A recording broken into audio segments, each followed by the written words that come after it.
Hello dear student, myself Sanjay sir, physics faculty.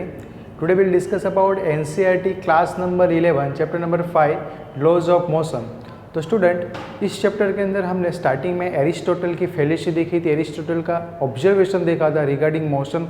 उसके बाद Galileo के एक्सपेरिमेंट देखे थे। गैलीलियो के एक्सपेरिमेंट के बाद में हमने उसके अंदर जो करेक्शन है वो करेक्शन देखे न्यूटन्स के लॉ के अंदर, मतलब न्यूटन के 3 जो लॉ थे वो हमने डिस्कस किए।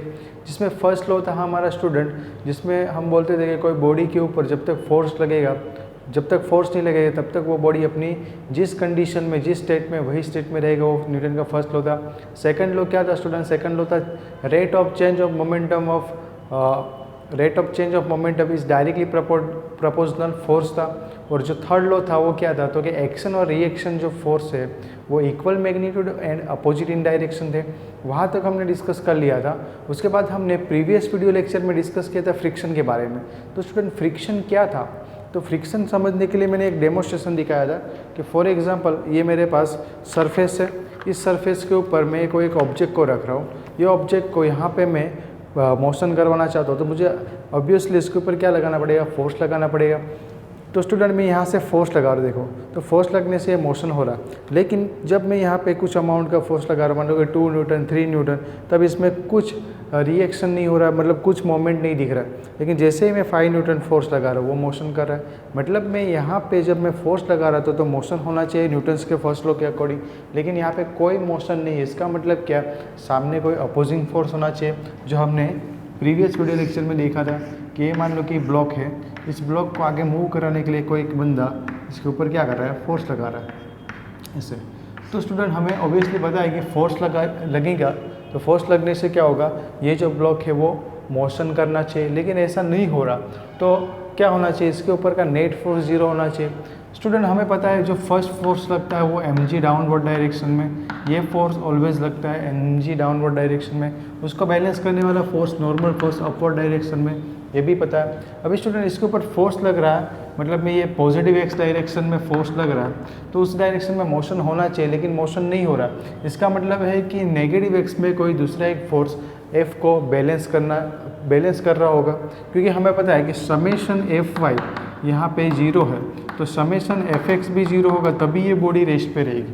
हमने इक्विलिब्रियम ऑफ पार्टिकल में स्टडी किया था कि कोई बॉडी के ऊपर का नेट फोर्स 0 होगा तभी वो बॉडी इक्विलिब्रियम में रहेगी। मतलब में इक्विलिब्रियम का मीनिंग क्या था? कोई बॉडी रेस्ट पे होगी तो रेस्ट पे ही रहेगी, और कांस्टेंट मोशन में होगा तो कांस्टेंट मोशन में ही रहेगी। ओके, तो यहाँ पे ये बॉडी रेस्ट पे है, फोर्स लगा रहे हैं, मतलब नेट फोर्स इसके ऊपर का 0 हो रहा है, इसलिए ये रेस्ट पे ही रहेगी। तो रेस्ट पे रहने के लिए समेशन Fy तो आपको 0 दिख रहा है, क्योंकि mg के अपोजिट डायरेक्शन में नॉर्मल रिएक्शन लग रहा है, मतलब y डायरेक्शन में कोई मोशन नहीं होगा। लेकिन x में तो होना चाहिए, x में क्यों नहीं हो रहा है? तो कि एक फोर्स था जिसको हम बोलते थे यहाँ पे फ्रिक्शन फोर्स।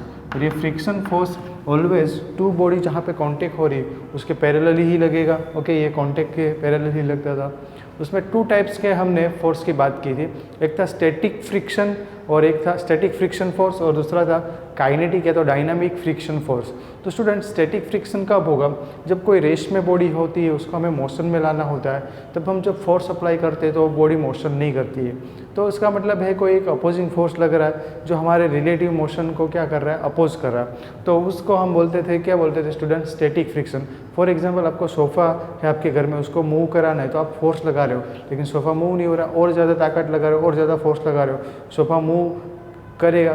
तो इनिशियल में जब आप फोर्स लगा रहे थे तब वो मूव नहीं किया, तो जो मूव नहीं हो रहा है, मतलब बॉडी रेस्ट पे थी, मोशन में नहीं जा रही, तब सामने जो अपोजिंग फोर्स लग रहा है उसको हम बोलते हैं स्टैटिक फ्रिक्शन। मतलब में कोई बॉडी रेस्ट में से मोशन में जाने के लिए हम जब अप्लाइड फोर्स लगाते हैं तब उसके अगेंस्ट में जो फोर्स लगता है उसको हम बोलते हैं स्टैटिक फ्रिक्शन।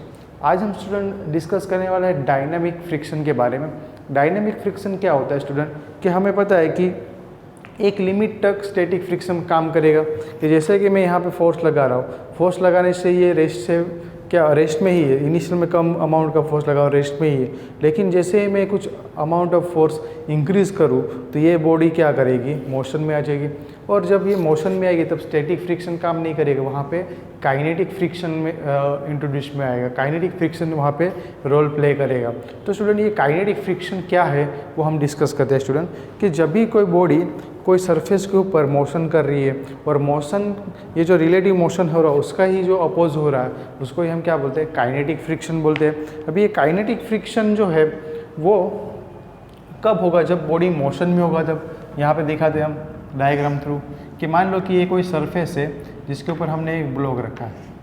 ओके, ये ब्लॉक के ऊपर कोई बंदा फोर्स लगा रहा है, इसे ये बंदा कोई फोर्स लगा रहा है, इसे फोर्स लगा रहा है इस डायरेक्शन में, पॉजिटिव एक्स डायरेक्शन में, तो मोशन भी करेगा इस डायरेक्शन में वी वेलोसिटी से। ओके, वी वेलोसिटी ये मोशन कर रहा है, फोर्स लग रहा है इसलिए। तो वी वेलोसिटी से मोशन कर रहा है तो इस मोशन का, इस रिलेटिव मोशन का इस सरफेस के रिस्पेक्ट में ये जो ब्लॉक है वो मोशन कर रहा है, तो ये मोशन का अपोज करने वाला एक फोर्स लगेगा जो अपोजिट इन डायरेक्शन होगा, जिसको हम बोलेंगे काइनेटिक फ्रिक्शन। काइनेटिक फ्रिक्शन को एफ के से डिनोट करते हैं, स्टैटिक फ्रिक्शन को हमने डिनोट किया था एफ एस से। ओके, काइनेटिक फ्रिक्शन को एफ के से डिनोट करेंगे जब कोई बॉडी मोशन में है और मोशन में जब बॉडी होगा तब अपोज करने वाला जो फोर्स आएगा उसको हम बोलेंगे काइनेटिक फ्रिक्शन। और यहाँ पे जब बॉडी रेस्ट टू मोशन में जाने की ट्राई करेगी तब हम जो फोर्स लगाते हैं उसके अगेंस्ट पे जो फोर्स लगता है उसको हम बोल देते हैं स्टैटिक फ्रिक्शन, जिसको हम एफ एस से डिनोट कर देते हैं। क्लियर? अभी स्टूडेंट यहाँ पे जो फोर्स लग रहा है आपका, मान लो कि आप अप्लाइड फोर्स एफ लगा रहे हो, जो एक्सटर्नल फोर्स है वो।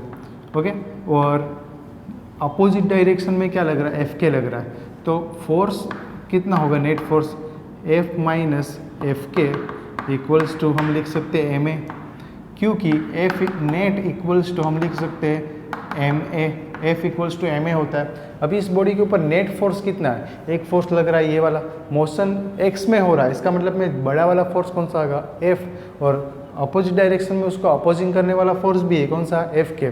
तो नेट फोर्स क्या होगा, F minus F K is equal to M A. Okay, ऐसे लिख सकते हैं।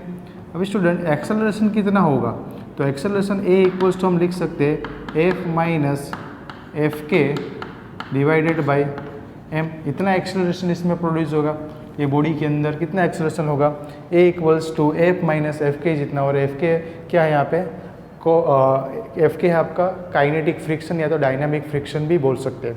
क्लियर? लेकिन हम कंडीशन ले, इफ़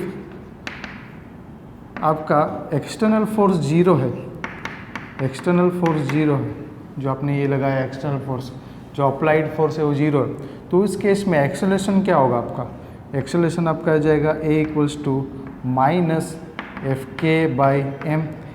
इसका मीनिंग क्या होगा, माइनस एक्सेलरेशन कब आता है, जब रिटार्डेशन होता है, वेलोसिटी डिक्रीज होती है तब।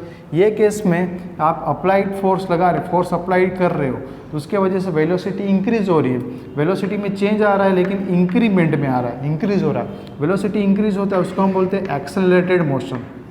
ओके, बॉडी का मोशन कैसा होगा, एक्सेलरेटेड मोशन, जिसमें वेलोसिटी इंक्रीज होती रहती है। जब हमारा एक्सटर्नल फोर्स जीरो हो जाएगा, नेट फोर्स की बात नहीं कर रहे, एक्सटर्नल फोर्स जो हम लगा रहे हैं वो फोर्स हम जीरो कर दें, तो उस केस में बॉडी की वेलोसिटी धीरे धीरे डिक्रीज होती जाएगी। बॉडी की वेलोसिटी डिक्रीज होती है तो उसको हम बोलते हैं रिटार्डेशन या तो डी एक्सेलरेशन। ओके, तो यहाँ पे माइनस साइन इंडिकेट करेगी कि इस बॉडी की जो एक्सेलरेशन है वो क्या हो जाएगी, डिक्रीज होती जाएगी। क्लियर? ओके, तो ये बात हुई काइनेटिक फ्रिक्शन की। काइनेटिक फ्रिक्शन है वो भी डायरेक्टली प्रोपोर्शनल होता है नॉर्मल फोर्स से, जो हमने लास्ट वीडियो लेक्चर में, प्रीवियस वीडियो लेक्चर में डिस्कस किया था कि काइनेटिक स्टैटिक फ्रिक्शन था वो भी डायरेक्टली प्रोपोर्शनल किसके साथ था, नॉर्मल फोर्स के साथ था। सिमिलरली यहाँ पे जो हम डिराइव करने वाले हैं काइनेटिक फ्रिक्शन, वो भी डायरेक्टली प्रोपोर्शनल नॉर्मल फोर्स होता है। तो चलो डिराइव करते हैं यहाँ पे कि एफ के मतलब क्या है, kinetic friction is directly proportional normal reaction या तो नॉर्मल फोर्स। तो स्टूडेंट हम यहाँ पे लिख सकते हैं प्रोपोर्शनलिटी निकाल के, एफ के इक्वल्स टू म्यू के इंटू एन। क्लियर? अभी स्टूडेंट म्यू के क्या है यहाँ पे, तो म्यू के इक्वल्स टू आपका आएगा एफ के बाई एन, जिसको बोला जाता है कोएफिशिएंट ऑफ काइनेटिक फ्रिक्शन। ये जो म्यू के है आपका क्या है, कोएफिशिएंट है काइनेटिक फ्रिक्शन का।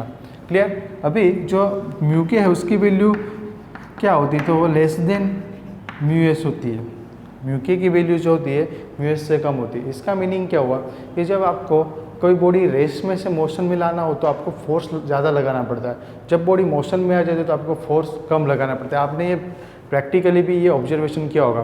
स्टूडेंट, कोई बॉडी रेस्ट में होती है, उसको मोशन में लाने के लिए आपको फोर्स लगा रहे हैं, उसके सामने जो अपोजिंग फोर्स लग रहा है उसको हम स्टैटिक फ्रिक्शन बोलते हैं। तो स्टैटिक फ्रिक्शन ज़्यादा, उसका मतलब कोएफिशिएंट ऑफ स्टैटिक फ्रिक्शन भी ज़्यादा होगा।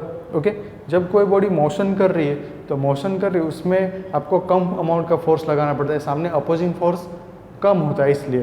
तो मतलब में इसका मीनिंग क्या हुआ, तो कि जो कोएफिशिएंट ऑफ काइनेटिक फ्रिक्शन है वो less than coefficient of static friction होता है। क्लियर? और यहाँ पे जो कोएफिशिएंट ऑफ काइनेटिक फ्रिक्शन है या तो डायनामिक फ्रिक्शन है वो किस पे डिपेंडेड है, तो वो भी किसके ऊपर डिपेंड करेगा, नॉर्मल फोर्स के ऊपर डिपेंड कर रहा है। लेकिन इंडिपेंडेंट किससे है, तो एक तो सरफेस जो कांटेक्ट में है उससे इंडिपेंडेंट होता है, दूसरा यहाँ पे जो रिलेटिव मोशन हो रहा है उससे भी इंडिपेंडेंट है। क्लियर? यहाँ पे जो रिलेटिव मोशन हो रहे हैं टू सरफेसेस के बीच में उससे इंडिपेंडेंट है, और जो एरिया ऑफ कांटेक्ट है, ओके, जो कांटेक्ट सरफेस है उसके एरिया से भी वो क्या है, इंडिपेंडेंट है आपका जो म्यू के है, coefficient of kinetic friction. Clear? जो मैंने वर्डिंग्स में बोला वो आप नोट कर लेना। ओके, तो डायनामिक फ्रिक्शन को आपको रिप्रेजेंट करना हो तो ये डेफिनेशन लिख सकते हो, जिसमें लिख सकते हो whenever body is in a motion the force which oppose the relative motion of the body is known as dynamic or kinetic friction denoted by Fk। Okay, फिर ये एक्स्ट्रा पॉइंट है जिसमें आप बता सकते हो कोई बॉडी के ऊपर फोर्स लगता है तो फोर्स के वजह से वो बॉडी रेस में से मोशन में आती है, और मोशन में जब बॉडी होगा तो उसको अपोज करने वाला जो फोर्स होगा, जो दो बॉडी कॉन्टेक्ट में उस सरफेस के पैरेलली जो लगता है उसको हम बोलते हैं काइनेटिक फ्रिक्शन या तो डायनामिक फ्रिक्शन। अभी हमारा इस बॉडी के ऊपर का जो नेट फोर्स होगा वो क्या होगा, F net equals to M A बोलेंगे, और एफ नेट इक्वल्स टू क्या होगा, F minus F K. F बड़ा फोर्स है ये एक्स डायरेक्शन में, और उसके अपोजिट डायरेक्शन में माइनस एफ के लग रहा है। ओके, तो ये आपका नेट फोर्स हुआ। तो एक्सेलरेशन क्या होगा, एक्सेलरेशन को ए को सब्जेक्ट करोगे तो एम डिनोमीटर में आएगा, एफ माइनस एफ के डिवाइडेड बाय एम। लेकिन हम कंसीडर करें कि हमारा जो एक्सटर्नल फोर्स जीरो हो जाए तो उस केस में आपका जो एक्सेलरेशन वो नेगेटिव आ रहा है, उसका मतलब है आपकी वेलोसिटी डिक्रीज होती जाएगी। ओके, नेगेटिव एक्सेलरेशन कब मिलेगा, जब रिटार्डेशन होता है, डी एक्सेलरेशन होता है। यहाँ पे पॉजिटिव है, इसका मतलब वेलोसिटी इंक्रीज हो रही है, उसको एक्सेलरेटेड मोशन बोलेंगे। क्लियर? सिमिलर जो हमने स्टैटिक फ्रिक्शन में फॉर्मूला निकालता है वैसे ही काइनेटिक फ्रिक्शन में भी निकाल सकते हैं। म्यू के is directly proportional and mu के equals to F K is directly proportional and, मतलब में kinetic friction is directly proportional normal reaction. Proportionality निकालते हैं क्योंकि फिजिक्स में हम क्या करते हैं, प्रोपोर्शनलिटी निकाल के प्रोपोर्शनलिटी कांस्टेंट पुट करते हैं। तो यहाँ पे जो कांस्टेंट पुट किया म्यू के, वो क्या है आपका coefficient of kinetic friction. Okay, और उसकी वैल्यू होती है लेस देन स्टैटिक फ्रिक्शन से।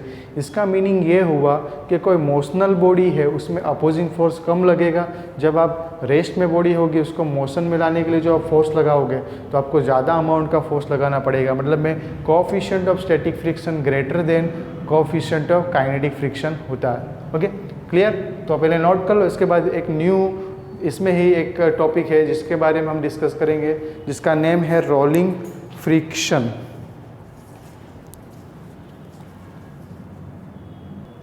Okay student, now we discuss new friction जिसका नेम है रोलिंग फ्रिक्शन। स्टूडेंट, फ्रिक्शन का ही एक टाइप है जिसका नेम है rolling friction. Student, rolling friction कब एक्ट में आता है, हमने अभी तक जो मोशन करवाया जब हमारी बॉडी रेस्ट पे थी, हमने पहला केस देखा था कोई बॉडी रेस्ट पे है तो उस पर हम फोर्स लगाते थे, तब सामने अपोजिंग फोर्स लगता था, वो हमने देखा। फिर कोई बॉडी मोशन में है, वी वेलोसिटी से आगे बढ़ रही है, उस केस में उस अपोजिंग फोर्स लगता है जिसको हमने काइनेटिक फ्रिक्शन बोला, डायनामिक फ्रिक्शन बोला। अभी जब हमारी बॉडी स्लाइडिंग नहीं कर रही, स्टूडेंट स्लाइडिंग नहीं कर रही, रोलिंग कर रही है, तो उस केस में क्या होगा, यहाँ पे तो स्लाइड कर रही थी, अभी हमें रोलिंग कराना हो तो उस केस में फ्रिक्शन क्या होगा। तो स्टूडेंट देखो कि मेरे पास एक ये ब्लॉक है जिसको मैं लेबलिंग कर दूँ, ये आपका मान लो कि ये सरफेस ए, ये बी, ये सी और ये डी। ओके, उसको रोलिंग करा के मुझे वापस कहाँ तक ले जाना है, तो कि ये सरफेस आपका ए आए, ये आपका बी आए, ये सी आए और ये आपका डी आए, ए बी सी डी आए। तो कैसे करोगे, तो देखो यहाँ पे आप कुछ इस तरह से स्टेप लोगे। कि फर्स्ट आपका यहाँ पे सरफेस ए था, ये बी, ये सी और ये डी। जब आप उसको रोटेट कराओगे इसे तो उस केस में ये आपका सरफेस बी, ओके, ये ए बी सी और ये आपका डी। सिमिलर आगे जाओगे तो उस केस में सरफेस आपका ये आ जाएगा सी, तो ये बी, ये ए और ये डी। ऐसे ही आगे बढ़ोगे तो ये आपका सरफेस डी, ये सी, ये बी और ये ए, और फिर आप यहाँ पे आ जाओगे। तो देखो कि इस मोशन में आपको ज़्यादा टाइम लगेगा और मोशन का अपोज भी ज़्यादा होगा। तो यहाँ पे एक मैनकाइंड में एक बड़ा सा रिवोल्यूशन क्या आया, तो कि उन्होंने एक ऐसा शेप बनाया जिससे हम मोशन करवाए, मतलब रोलिंग करवाए, तो उसके इसमें मिनिमम फ्रिक्शन लगता है, मिनिमम अपोजिंग फोर्स लगता है। तो वो शेप कौन सा था, तो ये सर्कल का जो व्हील बना था, ओके, स्फेरिकल जो शेप होता है ये वाला, ओके। तो इस केस में सिर्फ कॉन्टेक्ट में इतना पॉइंट आता है, फ्रिक्शन कम लगता है, ओके, कि रोटेट होने में ये तुरंत ही यहाँ पे आ जाएगा, ओके। तो इस केस में जब बॉडी स्लाइडिंग नहीं लेकिन क्या करे, रोलिंग करे, तो उस केस में इसके ऊपर लगने वाला जो फोर्स होता है वो फोर्स मिनिमम होता है, और वो फोर्स हम दिखाएंगे। मोशन मान लो कि इस तरफ है, ये पॉइंट के ऊपर टेंजेंट ड्रॉ करे तो वेलोसिटी इस तरफ, तो रोलिंग फ्रिक्शन अपोजिट डायरेक्शन में लगेगा, ओके। रोलिंग फ्रिक्शन क्या है, तो जो नॉर्मली हमने फाइंड किया था, फॉर्मूला टेक्स्ट बुक में नहीं दिया है, जो हमने स्टैटिक फ्रिक्शन किया था वैसे ही फॉर्मूला आएगा। रोलिंग फ्रिक्शन है वो डायरेक्टली प्रोपोर्शनल नॉर्मल फोर्स होता है। रोलिंग फ्रिक्शन इज ये डायरेक्टली प्रोपोर्शनल जो है, प्रोपोर्शनल निकालोगे तो यहाँ पे आएगा mu R into N, okay. तो ये म्यू आर जो है ये आपका क्या हो जाएगा student, coefficient of rolling friction, clear. तो जो रोलिंग फ्रिक्शन है वो मिनिमम होता है, इसलिए देखो कि आपके जो व्हीकल्स होते हैं उसके टायर्स जो होते हैं वो कैसे होते हैं, सर्कल के शेप के होते हैं, ओके, ओके, सर्कुलर होते हैं। क्यों ऐसा सर्कुलर, तो कि उसमें मिनिमम फ्रिक्शन लगता है। नहीं तो क्या नहीं, हम ट्राइंगल के शेप के या तो स्क्वायर के शेप के या तो रेक्टेंगुलर शेप के व्हील्स नहीं रखते, ऐसा नहीं करते, क्योंकि उसमें फ्रिक्शन ज़्यादा लगता है। इसलिए फ्रिक्शन को रिड्यूस करने के लिए जो व्हील है वो कैसे बनाए गए, सर्कुलर बनाए गए, क्लियर। तो ये हुआ रोलिंग फ्रिक्शन। अभी रिलेशन भी एक है कि रोलिंग फ्रिक्शन मिनिमम है, ओके, ये लेस देन होता है म्यू के से और म्यू एस से। सबसे ज़्यादा जो कोएफिशिएंट ऑफ फ्रिक्शन होता है वो स्टैटिक फ्रिक्शन का होता है, फिर काइनेटिक फ्रिक्शन, फिर किसका आएगा, रोलिंग फ्रिक्शन का। मतलब मिनिमम जो कोएफिशिएंट ऑफ फ्रिक्शन है वो रोलिंग फ्रिक्शन है, फिर उससे ज़्यादा कौन, काइनेटिक फ्रिक्शन, उससे ज़्यादा भी क्या आएगा, स्टैटिक फ्रिक्शन। मतलब में कोई बॉडी रेस्ट पे उसको मोशन करवाना हो तो आपको मैक्सिमम अमाउंट का फोर्स लगाना पड़ेगा, क्योंकि सामने अपोजिंग फोर्स भी ज़्यादा है। फॉर एग्जांपल आपके पास जो कार है, मान लो कि ये कार है आपके घर में, ये कोई कार है, ओके, ये कार के आपके व्हील लगाए हुए, उस केस में आप उसको यहाँ से फोर्स लगाओगे, पीछे से जो फोर्स लगाओगे तो उसमें आप इजीली उसको मूव करा सकते हो। लेकिन ये व्हील निकाल दे, ये व्हील निकाल दे, तो उस केस में आपको उसको डिस्प्लेस कराने में, मूव कराने में काफ़ी दिक्कत आएगी, ओके, मूव नहीं करा पाओगे इजीली। तो हमें कोई बॉडी को मोशन करवाना है तो रोलिंग फ्रिक्शन हो तो हम इजीली मूव करा सकते हैं। जैसे कि ट्रॉली बैग होती है तो उसको हम इजीली मूव करा के ले जाते हैं, लेकिन उसको स्लाइड करा के ले जाना हो तो ज़्यादा फोर्स अमाउंट लगाना पड़ेगा, ओके। तो वो क्या है, तो कि फ्रिक्शन के ही टाइप से, क्लियर। तो यहाँ पे हमने डिस्कस किए फ्रिक्शन के डिफरेंट टाइप्स, जिसमें हमने स्टैटिक फ्रिक्शन का डिस्कशन किया, फिर काइनेटिक फ्रिक्शन का डिस्कशन किया, फिर रोलिंग फ्रिक्शन का। तो स्टूडेंट अभी आपको माइंड में क्वेश्चन होनी चाहिए कि सर ये फ्रिक्शन का कुछ यूज़ या मतलब एडवांटेज और डिसएडवांटेज है क्या। तो स्टूडेंट एडवांटेज भी है और डिसएडवांटेज भी है। तो पहले तो डिसएडवांटेज की बात करें तो स्टूडेंट फ्रिक्शन लगने से क्या होगा, हम रबिंग करते हैं, ये क्या है, एक टाइप का फ्रिक्शन ही है। तो फ्रिक्शन से क्या होता है, हीट प्रोड्यूस होती है, हीट प्रोड्यूस होगी तो जो हमारी एनर्जी है वो एनर्जी लॉस हो जाती है। कि हमारे मैकेनिक्स के अंदर व्हील रोटेट होते रहते हैं, जो मैकेनिक्स रोटेट होते रहता है, जैसे कि गियर बॉक्स है, तो वो रोटेशन के वक्त क्या होगा, ज़्यादा से ज़्यादा फ्रिक्शन होगा तो हमारे जो इंस्ट्रूमेंट है, मशीन्स है, वो क्या हो जाएंगे, जल्दी घिस जाएंगे, ओके। फ्रिक्शन की वजह से वो आपके स्पेयर पार्ट जो है व्हीकल के वो जल्दी ख़राब हो सकते हैं, ओके। दूसरा कि मशीनरी के अंदर ज़्यादा फ्रिक्शन होगा, हीट प्रोड्यूस होगा तो एनर्जी का वेस्ट भी ज़्यादा होगा। ओके, व्हीकल के अंदर भी जहाँ पे जॉइंट्स होते हैं वहाँ पे फ्रिक्शन होगा, तो फ्रिक्शन के वजह से वो जॉइंट्स के बीच में क्या होगा, आवाज़ भी सुनाई देगा, हीट प्रोड्यूस होगा। ओके, तो हमें उसमें रिमूव करने की मेथड भी देखेंगे, लेकिन अभी लिमिटेशन की डिसएडवांटेज की बात करें तो डिसएडवांटेज में दूसरा क्या, तो हम चलते हैं तो उसमें भी रोड और हमारे पैर के बीच में, हमारे शूज़ या तो चप्पल के बीच में क्या होता है, फ्रिक्शन लगता है, तो उससे हमारे जो भी शूज़ है वो क्या हो जाएंगे, फ्रिक्शन की वजह से फट सकते हैं, घिस सकते हैं। ओके, हमारे कार या बाइक या व्हीकल कोई भी है उसके टायर्स जल्दी घिस सकते हैं क्योंकि फ्रिक्शन लग रहा है रोड के बीच में। ओके, तो ये कुछ डिसएडवांटेजेस थी कि आपको फ्रिक्शन के वजह से क्या हो सकता है, तो एनर्जी का वेस्टेज हो सकता है, मशीनरी के जो पार्ट्स, स्पेयर पार्ट्स है जल्दी घिस जाएंगे, हमारे जो टायर्स है कार या व्हीकल्स के वो भी जल्दी घिस सकते हैं। ओके, तो ये सब डिसएडवांटेजेस थे। एडवांटेजेस की बात करें तो काफ़ी सारे एडवांटेजेस है। फर्स्ट एडवांटेज आप देख सकते हो कि मैं बोर्ड के ऊपर चौक से लिख रहा हूँ या तो आप पेन से आपकी नोटबुक में लिख रहे हो, तो वो लिखने की जो प्रोसेस है, राइटिंग की जो प्रोसेस है वो किसके अकॉर्डिंग, मतलब किससे ये पॉसिबल है, तो कि फ्रिक्शन से। आप ऑयल वाले सरफेस पे लिखना चाहोगे तो नहीं लिख पाओगे क्योंकि वहाँ पे फ्रिक्शन नहीं है, तो फ्रिक्शन नहीं तो नहीं लिख पाओगे। ओके, कभी हैंड के अंदर ऑयल लगा और उसके अंदर आप लिखना चाहोगे तो नहीं लिख पाओगे, लेकिन आपका कोई प्लेन पेपर होगा उसके ऊपर ऑयल गिरा होगा और वहाँ पे लिखोगे तो लिख नहीं पाओगे क्योंकि फ्रिक्शन की वजह से। ओके, फ्रिक्शन होगा तभी आप लिख पाओगे। मैं बोर्ड के ऊपर लिख रहा हूँ तो ये क्या, फ्रिक्शन है इसलिए। फ्रिक्शन नहीं होता तो यहाँ पे चौक स्लिप कर जाता। ओके, आइस के ऊपर स्केटिंग होता है तो वहाँ पे भी क्या होता है, तो फ्रिक्शन नहीं इसलिए स्केटिंग हो सकता है इजीली, फ्रिक्शन होता तो आगे ही नहीं बढ़ पाते। ओके, दूसरा कि हमारे व्हीकल्स है उसके जो टायर्स है वो आगे मूव करता है, हमारा व्हीकल आगे मूव करता है, तो टायर्स और रोड के बीच में फ्रिक्शन लगता है, उसके वजह से हमारे व्हीकल्स आगे की तरफ मूव करते हैं। तो फ्रिक्शन नहीं होता तो हम चल भी नहीं सकते, हमारे व्हीकल्स का डिस्प्लेसमेंट भी नहीं हो सकता, उसका मोशन भी नहीं हो सकता है। ओके, मशीनरी जो है, मैकेनिक्स जो होते हैं हमारे व्हीकल्स के अंदर, जो गेयर बॉक्स के अंदर होते हैं, तो वो भी रोटेशन नहीं होता क्योंकि फ्रिक्शन ही नहीं होता। तो ओके, कोई वुड के अंदर स्क्रू लगाया, वो स्क्रू ही नहीं टिकता, वहाँ पे फ्रिक्शन नहीं होगा। तो कोई चीज़ को ऊपर उठाना है तो हमें उसको पकड़ के उठा भी नहीं सकते क्योंकि फ्रिक्शन ही नहीं होगा, तो वहाँ से वो स्लिप कर जाएगा। क्लियर? तो फ्रिक्शन के काफ़ी सारे एडवांटेजेस है। उसमें राइटिंग का एक एडवांटेज, हम लिख सकते हैं, हम चल सकते हैं, हमारी गाड़ी मूव कर सकती है। मैकेनिक्स के अंदर पुली जो होती है उसके अंदर भी वो फ्रिक्शन ही यूज़ होते हैं।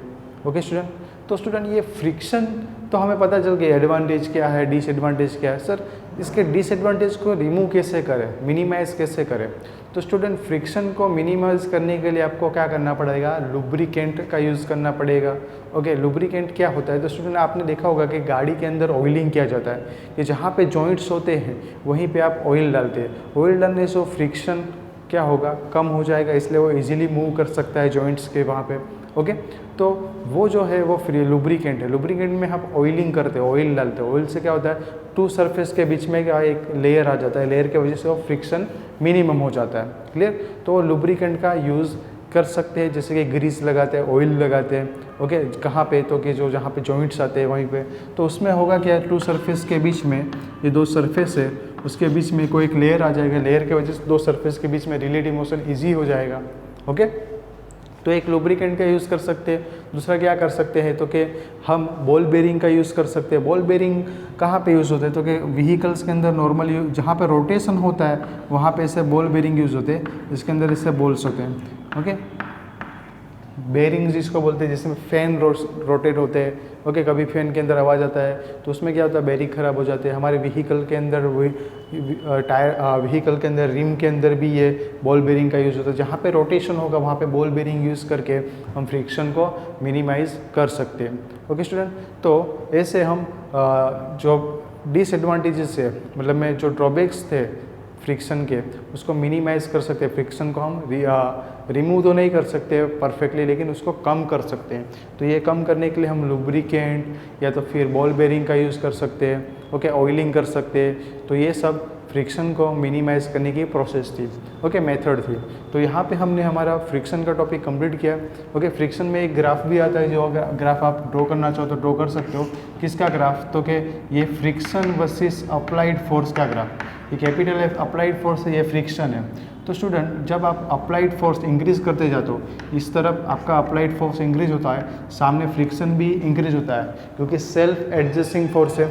एक लिमिट के बाद ये फोर्स क्या होगा, एक लिमिट होगा जहाँ पे आपका स्टैटिक फ्रिक्शन मैक्सिमम होगा, फिर वो क्या हो जाएगा, ख़त्म हो जाएगा, फिर वो मोशन करना चालू करेगा। तो उसके बाद जो फ्रिक्शन आएगा वो आपका काइनेटिक फ्रिक्शन आएगा, और ये काइनेटिक फ्रिक्शन है वो कम होता है स्टैटिक फ्रिक्शन से।